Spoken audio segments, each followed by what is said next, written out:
Hello everybody, welcome to the Hello Game Day podcast. We are lucky enough to be joined by Josh Battle today as the Saints head into their first final series in a few years. Poncho boy, let everybody know about Joshy Battle. So the usual introduction we like to give, he's a Haileybury College boy from the APS. He played in the Dandenong Stingrays in the TAC Cup, and he was picked up pick 39 in the 2016 National Draft to St Kilda. Once again, we actually didn't brief him on giving us a Hello Game Day. So if you give us a Hello Game Day, Joshy, that'd be great. Yeah, Hello Game Day. Lovely. Yeah, sorry, that's probably the one thing I should have told you before the start of this podcast. But, mate, we're going to get straight into the stitch-ups. And I'm sure you are prepared for that because a few of the other Saints boys have been on and we've given them a bit of a rinse. So the first one we wanted to know, or a few boys wanted to know, why did you shave your head at the start of this year? What happened there? Yeah, so at the start of the year, obviously, when things went pear-shaped back in Melbourne in lockdown, me and a mate of mine thought it'd be a good idea to try and put a bit of colour through our hair. And, so he thought instead of going to a hairdresser's that we'd do it ourselves because we're in lockdown. So we went to some hair joint, got some stuff, and rinsed it through our hair. And mine, his was not too bad, come out like pretty blonde and stuff. Mine was full red, and I did not want a bar of it. Looked horrific. Pretty much the same hair as I got now, just full red. So then I thought, why not shave it? I shaved it, and as I got out the shower, it was still full red, shaved. So I had a shaved red head. So then I thought, all right, well, I'll dye it again and try and get it back to my normal colour. So as I did that, that didn't work either. Actually burnt a little bit on my scalp. So, that wasn't great. So it was a bit of a balls up, really.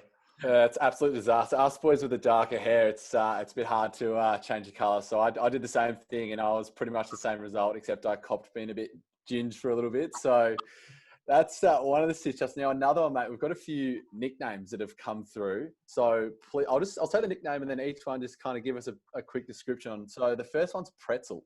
What's going on there? So Jack Nunes called me Pretzel. I got knocked out a few times, I think, in 2018.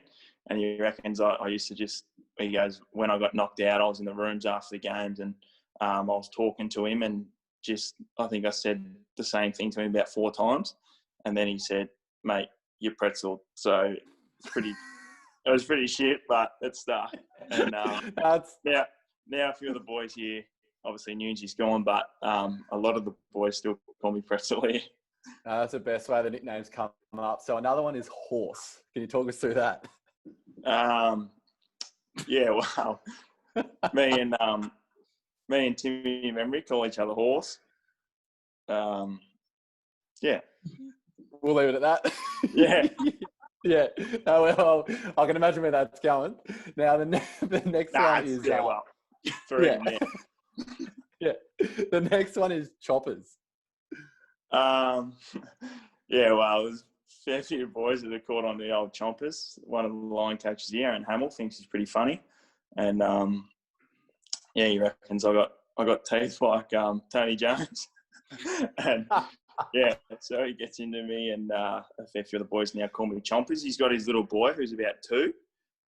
He's here at the resort, and he runs around. He's "G'day, Chompers." So he's got his family calling me Chompers, and he's got his little girl Isla who's 4 as well. They all just call me Chompers now, so that's stuck. They're all absolutely elite. And now the fourth one it's 41. So I'm not too sure if that's a number or a jersey number or what to go with that. Yeah, well, it's pretty planned. But me and JB, Jack Billings, obviously come on the show a few weeks ago. We call each other Fort One just because 26 and 15 equals Fort One. So that's what we call Fort One. There you go. So I'm glad we clarified all of them. Now, apparently you've got a J tattoo on your stomach and you got it when you're 18, which stands for Josh, apparently. Is that true? It's more sort of, down below, a little bit near my groin, the start of my groin. So, I think when, I got it when I was 15. I went to one of my brother's mates who has his own tattoo gun, and he got an N and for Nick, and I ended up getting a J for Josh. So that's shit out. That's pretty much. No, it is what it is. How did that go down with the parents? Wow. The reason I only really got it was because before I left, I went with my brother because he was 18 at the time, and I said to Mum, Mum goes, "Oh, where are you going?" I said, "Oh, me and Nick are going to get tattoos." And she said, "Oh, well, you're not because you're 15. And I said, "No, well, I'm going to get one." And she's like, "Well, you're not because you're 15. And I said, "Well, I'm going with him, so I'm going to get one." And then I ended up getting one, come home, and she wasn't happy. Yeah, I couldn't and my imagine. dad also sprayed me because he was flat that I thought he was going to spray me. He was just flat that we didn't keep him in the loop. He's like, "Why didn't you tell me what you were doing?" So your mum was filthy, your dad was all aboard. Yeah, he was all aboard, but he was just flat that we didn't tell him that we'll go and get him done. Now, So I think he might have come along too. Maybe got one. The big what, fella. he would have got his letter as well? Yeah, well, potentially. Yeah. Now, another one with the parents, mate, and your mum might not have been too happy about this. I've been told that while you were living with your mum, and you live pretty close to the supermarket across the road, you decided that you'd use her car instead of yours to save money on fuel. I don't know where you're getting that from, but that is false. Well, that's probably someone's probably thrown a bit of mail in. We get that at times, so I'll leave that one as it is. I have borrowed it a few times on longer drives though, just to clarify that. But yeah. Okay, so now another one I got told to ask you was about Shane Warne being your dad in Bali. So what's the story there? So last year we went on. Me and my brother went away with a few mates of ours, and then there was a few families as well that come along at the start of the trip. So my old man, who we get on really well with, he come along with us and a few other families who we all get along well with. So it was really good, and we had an absolute ball. Dad's, I don't know how old Dad is. He's maybe 57, 56 or something, and he acts like he's 21. So it was pretty weird. I don't know how many dads would be going out. He was coming to Mexicola with us, obviously, join over there. He even ventured along to La Favela a few nights. So, he was getting amongst it. And then one day we went to Mississippi, and there was, I don't know who was playing there, but it was a packed house. And there was a few boys there on a Bucks. They were having a Bucks party, and there was maybe, 25 of them. And then my old man's he's got a little bit of a rinse through his hair, sort of the blonde tips, and he's got some white chompers as well. So someone called him Shane Warne. He's got a little bit throughout his throughout his life because he loves the blonde hair and the white teeth. So someone called him Shane Warne, and then he just went along with it. And then anyway, so that was at the start of the day, and he gets a little bit, so he was just laughing and that. Anyway, so we were me and one of my mates who Moose knows, Trent. We were out the back, just talking to some people, and then we heard a chant going "warning, warning," and we were looking at each other like what's? Can you hear that? And then we've looked at each other, and it kept getting louder and louder and louder. Anyway, so we've sort of ran around just to see what was going on, and it was Dad at the end of the pool, and there was just heaps of people gathering around chanting "warning," and he's there at the end of the pool, just pretending to be him. Comes in, bowls, and everyone just went ballistic, and it was unreal. Everyone jumped all over him, and we all loved it. And then it was quite funny. Mate, that's a ripper. He sounds like a stallion, so I can see where you've absolutely got that side of yourself from. Now, another one, and this is one of the last ones from me. On the podcast, as I said, we had JB on, and St Kilda have been known to take pride in their ownership of cars. JB saying he's a part of the RAV4. So you knew this question was going to come. Talk us through how you ended up with the car being dubbed the Green Machine.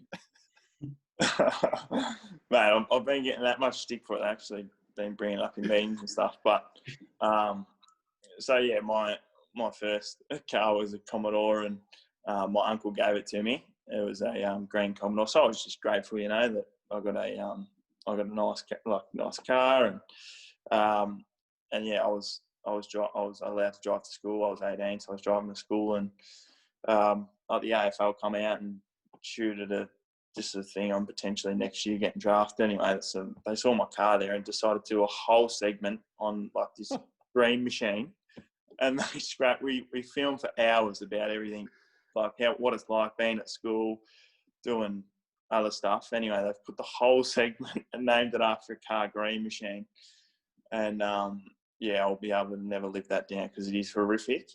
And the boys just rip into me, and I was quite embarrassed. Yeah, I watched the videos because a few of the boys sent it through to me. It was definitely scripted too, just to clarify, because some of the stuff that's in there is no good. I had a good laugh. And I was going to say, apparently one of the opposing players from a team asked if the Green Machine was playing today. So I've heard that from one of the boys that I think it was Sebi Ross before he was at St Kilda or something like that. But is the Green Machine still purring today? I just wanted to know if she's still kicking. No, I sold it on to like one of our family friends, so it's still kicking around. But yeah, I was pretty glad to get rid of it, to be honest, just because all the flack I was coughing. Long live the Green Machine, and hopefully it kicks around for a lot longer. Now, you mentioned Trent before, and I do know Trent. He's a great man, and Poncho actually knows him as well, which we've just found out this week. So we actually both messaged Trent to get some stitch-ups.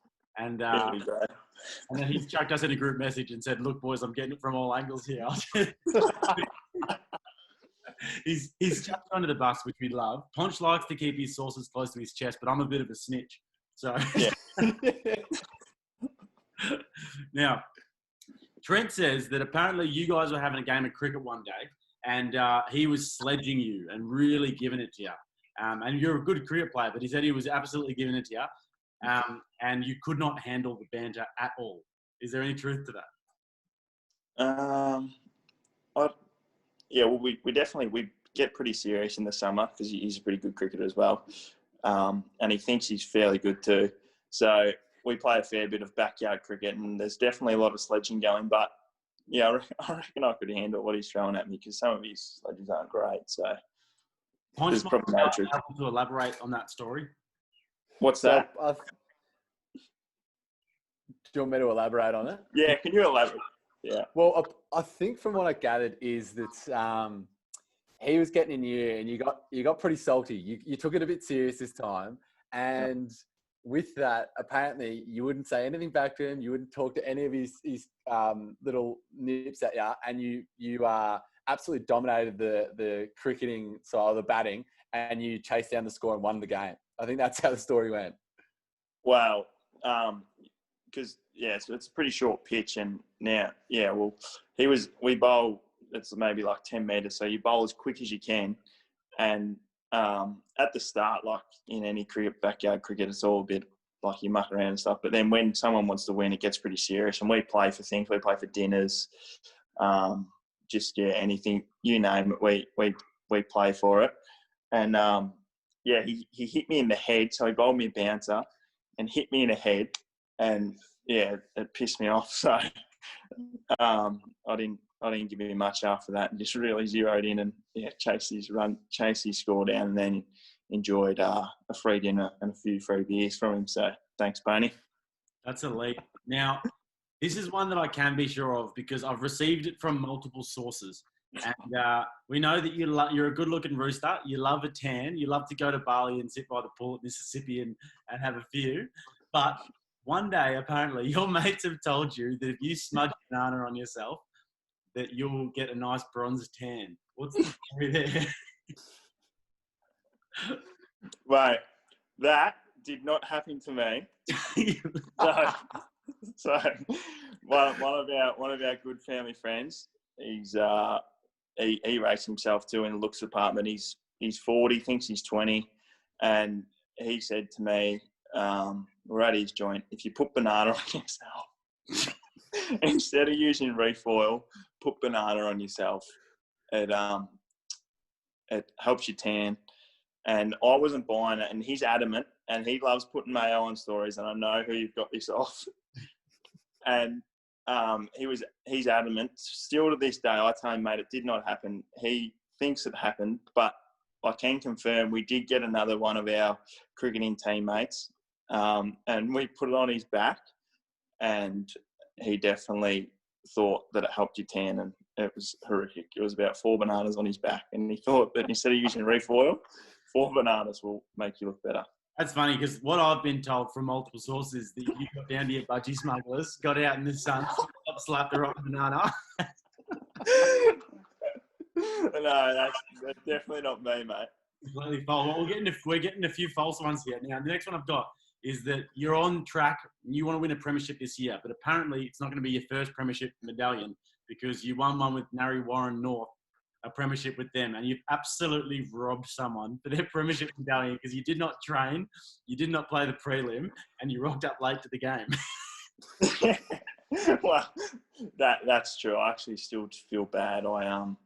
So yeah, I think it was two or 3 years ago now. We won a premiership at Narre North. I think I played four or 5 games for the year throughout, and I was just trying to keep it under wraps. Didn't really want to tell anyone that I was playing cricket. So, and we had so the grand final was on the Saturday and Sunday, and so the captain coach rang me and said, "Look, mate, I think."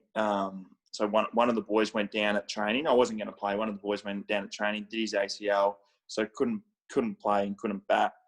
And then I thought, well, I might like if he rings me and asks me to play, then yeah, I'll play. But so we had a scratch match at the club on a Saturday, but I didn't tell him that. So he goes, mate, we're going to pick you. You can play. Just turn up on time because sometimes I'll be there late. If we had training, I'd always get there pretty much just before we'd run out to play, and they were filthy on it, and they'll always be ringing, mate, if you're going to play, you've got to be here on time. But I had training, so it was just a little bit. Anyway, so he goes, mate, if I pick you, it's a grand final, you've got to be here on time. I said, yeah, no worries, of course I'm going to be there. But I didn't tell him that we had a practice match, and obviously footy, it was important. So I couldn't obviously leave the footy club to play in a cricket grand final. So yeah, I ended up playing the scratch match, and then we won the toss, and we were batting. I think it started at 12 or something. The scratch match started at 11, so it finished by about 1:30. So cricket's already started, a couple of hours in, and I after the game I quickly raced in because I knew I had to go, and looked at my phone. I had about, I reckon, 17 missed calls. I'm getting messages where I think we were 3 for 3 or something, and we're in all sorts. And then yeah, I ended up getting there at about just before tea at like 3:30 or something. So I was pretty late. That is extraordinarily late. Now, the last one before I hand it back to Ponch, is there anything you'd like to say to whoever you stole that medallion off? Yeah, I think Tommy Miller he's a good mate of mine. He was in contention to come in. So sorry, mate, and if you want it, you can have it. I'll give it to you. Absolutely stiff there. So we'll ask a few more. That's all the stitch-ups, mate. So I hope you you enjoyed that element. We'll get into some more serious stuff now. What was it like to get drafted at the end of year 11 in 2016-9 that you still had another year of school left? So yeah, it was like at the time I was thinking, yeah, it's going to be pretty cool. I think, going through year 11, thinking the prospects of getting drafted and then potentially being at school. I knew I had to do that. Obviously, I was speaking to a lot of clubs. They really advised me strongly to finish off year 12. So wherever I went, I was pretty much going to have to stay put in Melbourne and finish off my education side of things. But I probably didn't realise how tough it would be.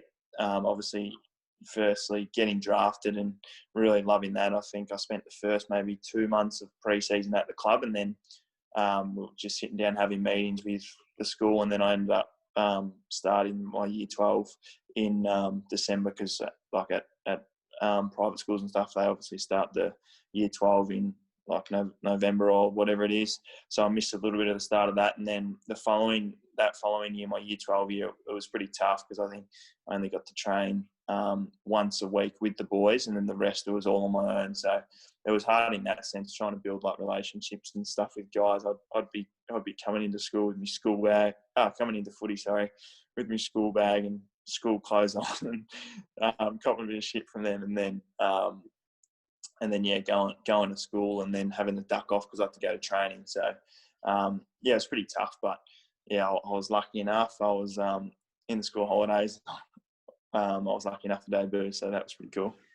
Mate, that's absolutely epic. And I will get to that debut very soon. And I read somewhere in 2003, I think, was the last person to do it before you. Brendan Goddard was the last year 11 to do a season in year 12. So I was going to crack a gag about your parents actually making you pay for your year 12 school fees. But I came across the fact that you already had a scholarship, and it actually wasn't through footy, it was through cricket. So can you talk us through how that all kind of happened? So I was lucky enough to obviously get a cricket scholarship at Haileybury, and yeah, I was pretty fortunate. I was just attending Fountain Gate at the time, and that was probably not. It's got its differences to Haileybury. It's a public school, and then Haileybury's a private school, and I was pretty happy at Fountain Gate, just sort of kicking around and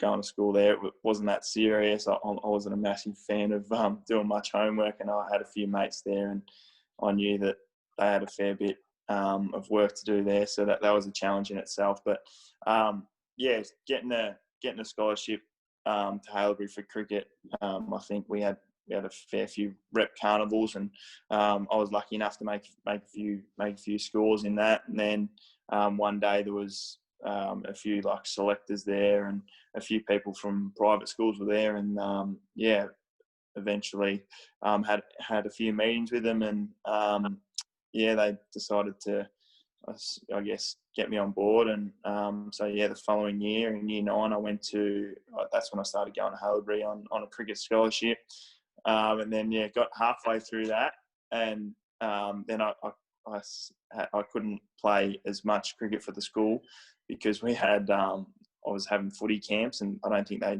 knew that I played a heap of footy. And then I made the under 16s big footy team, and then from there I sort of got shafted from a cricket scholarship to a footy scholarship. So, and didn't play much cricket after that for the school, and just played a bit more footy for the school. Absolutely. And it's interesting because obviously making that transition, they didn't know about your footy, and being drafted at the end of year 11. How early did you play a senior game for Haileybury, and how did that first game go for you? I think I played in year 9 against, we played, I don't know, we might have played Scotch or something. And we weren't very good that year. We got flogged throughout. I think we only won maybe one game for the year against the bottom, against, I don't know who it was, but so that was pretty tough that year. But then from then we went on and went all right. Nice. And finishing your last year still at Haileybury, what was your schedule like with balancing school and footy? Because you talked about it before, but was for yourself, were you kind of really focusing on the footy aspects, or was there kind of a part of you, or a part of everyone behind the scenes really pushing you with your studies that year? Yeah, it was the club were unreal. Like the communications they had with the school, I was adamant that I just wanted to play footy, and why do I have to finish year 12? but the club was really big on making sure that you got a backup plan, and it's not all about footy as much as everyone thinks it is. That you got to have something up your sleeve, and even now we're all got to do something on our day off or do something to try and help you post footy. So yeah, I found it pretty tough at times, but then again, it was I had great people in my corner who really wanted to look after me and help me. So yeah, I'm grateful that I did do year 12 in my first year. No, lovely, mate. And I'll ask this question because I was similar to you in the fact that I was giving footy a crack, but I wasn't good enough to actually get picked up. So how did your VCE score go? Because I wanted to know if you've joined the illustrious Victoria's Secret crew of 30 or lower. Nah, well, it was funny. So because I wasn't at school, I was there maybe two days a week, and just they're different. I just got a pass, and had to do it was scored differently because I had sacks, and I wasn't doing sacks when everyone else was doing sacks. I did all my exams at different times, so it wasn't really a normal sort of ATAR score. Okay, so I was happy with kind of it. I altered. just wanted a year 12 pass anyway, really. Yeah. Oh, mate, I would have loved to have even got that, but I don't know if I did. So, I probably would have been in the same boat. I tell you, I had a few teachers that definitely helped me out. Yeah, absolutely. Now, as you touched on before, playing your first senior game, it's not only an incredible moment for yourself, but still being at high school, what was the extra layer of hype like with the lead into that? Well, yeah, I was pretty lucky. I was glad I got a game in the school holidays because it was first week of the school holidays. I remember at the time Richo was a coach, and he posed the question to me. He's come up to me and said, "Have you is all your school work up to scratch? Have you done your homework?" Because we had a fair bit of stuff to do over the holidays, and then I was like, well, "Yeah." Why? And he's like, "Well, you're going to play this week, mate, so we've got to make sure it's all up to scratch, mucking around." And then, I was lucky enough to play on the Friday night. We played Essendon. We got flogged, and I didn't really get a kick, so it wasn't a great night, but it was it was good to be out there, and that's how I started, I guess.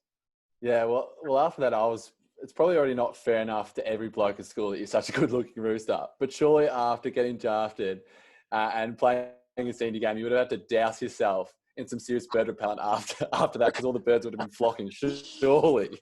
But I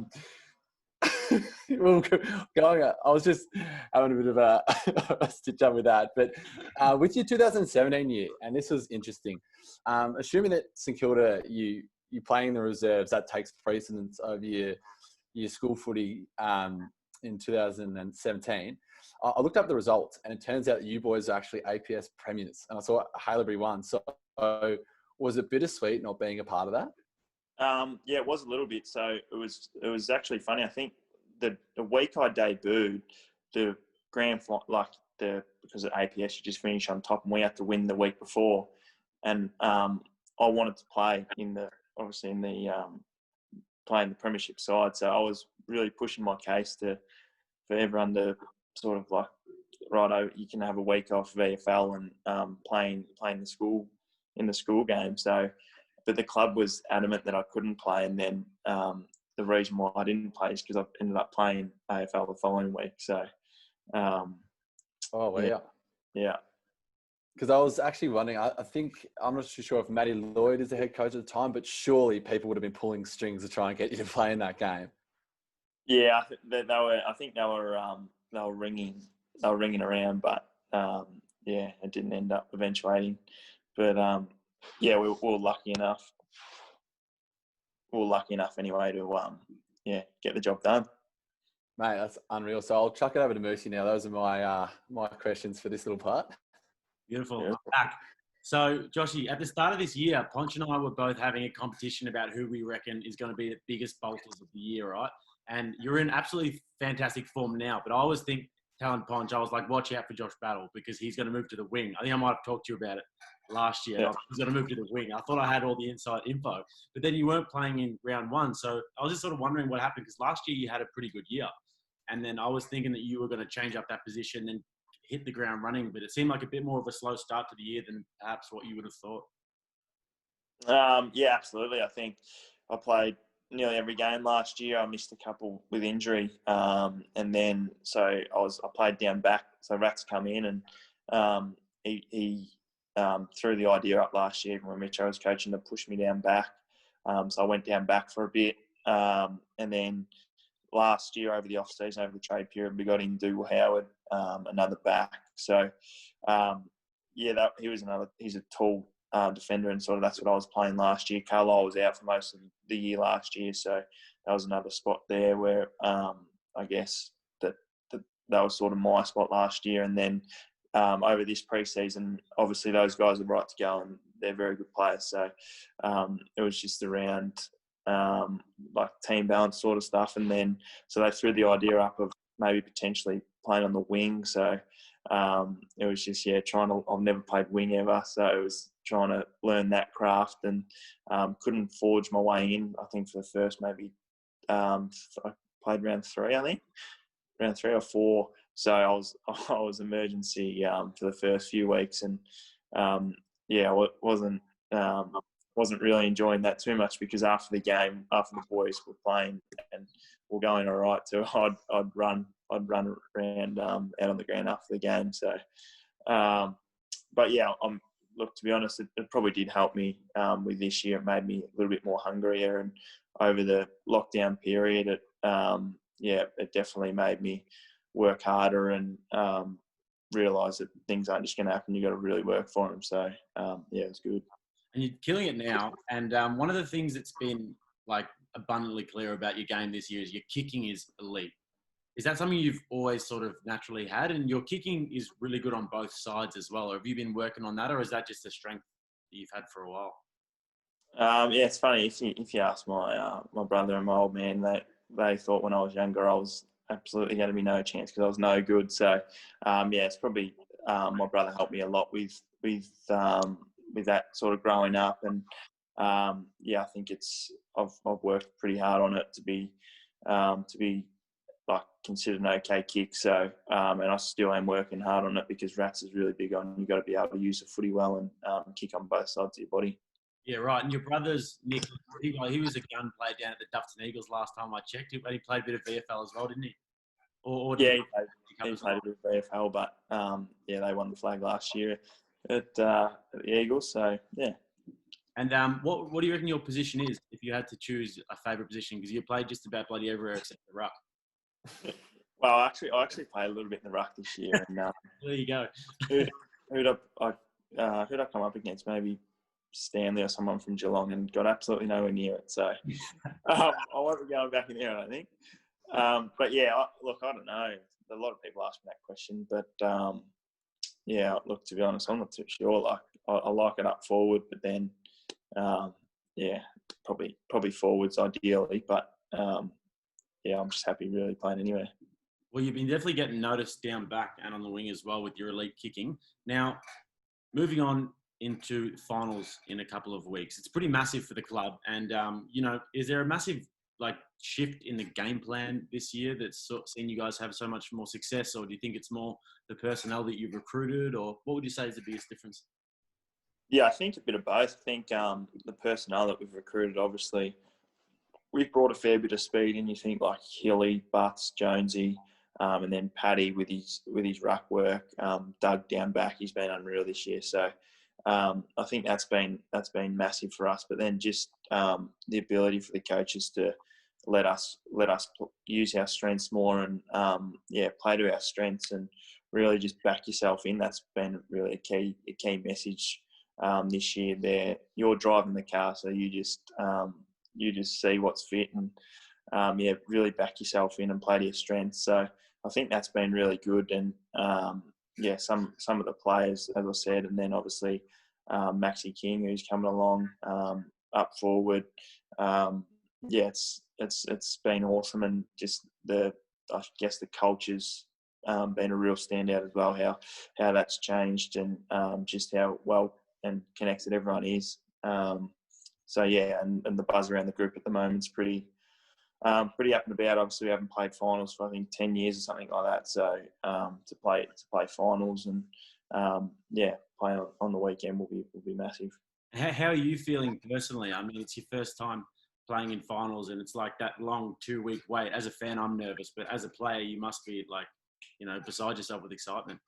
Yeah, I mean, everyone's excited to see how much it means to some guys that have been around for a long time, like Gears. He was around when, obviously, in the 09 and 10 final series, and just how much it means to him. He's been through a lot, and some of these other guys that have been here for long, Sebi, JB, they've sort of gone through that dull period, and now to be back up there, it's pretty special just to see how much it means to everyone and all the Saints fans who are loving it as well. Yeah, and this year's been a weird one as well. Like with the COVID and the hubs and everything, it seems like maybe for you guys it would seem like it's like a home now. You guys have been there for so long, and it's been such like a staggered season that it's like people would look at that and be like, oh, maybe it's not the best season to be, playing finals or winning a premiership. But is the vibe still up and about? Like, are you guys still, excited in the hub? Yeah, absolutely. I think now that families have come up and joined some of the players, that's really been a real relief for them.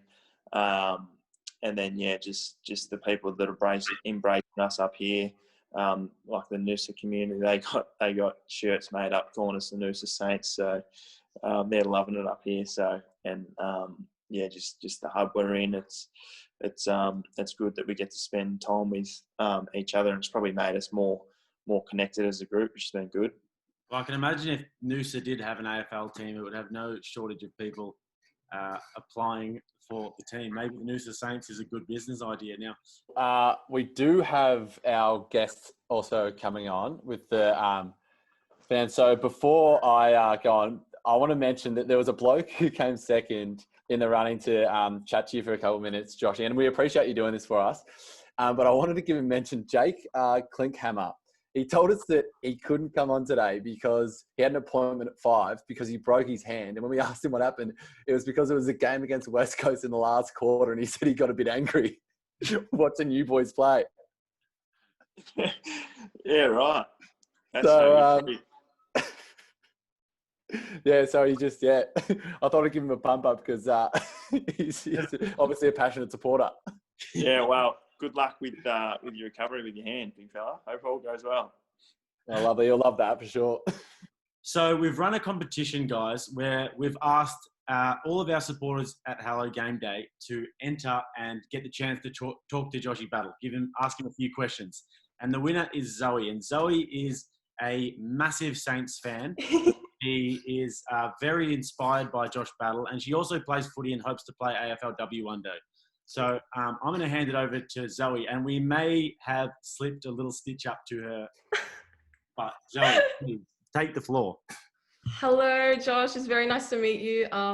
Me and my dad have been a really bunch of fans for years, and just a few questions. My first question is, how did you come to love the game of footy? Yeah. G'day, Zoe. Hope you're well. I think my family growing up, I've been around footy for a fair while, and my dad loved footy, and then my brother played footy, so it was just I just followed them and wanted to do anything my brother did. So that's I guess how I started loving footy, and then pretty much played ever since I was maybe 7 or 8. So wow. Yeah. My second question is, if there was a piece of advice you could give to a young player like me, wanting to play AFL one day, what would it be? That's a good question. I think we sort of get that a lot, and I think just probably just enjoy it. A lot of people say that now, even some guys that have been in the game and go out of the game, and who we speak to, and they say just make the most of it and enjoy it. Growing up, because that's why you play footy, because you love it. So I think that's what I try and say to as many people, just enjoy it.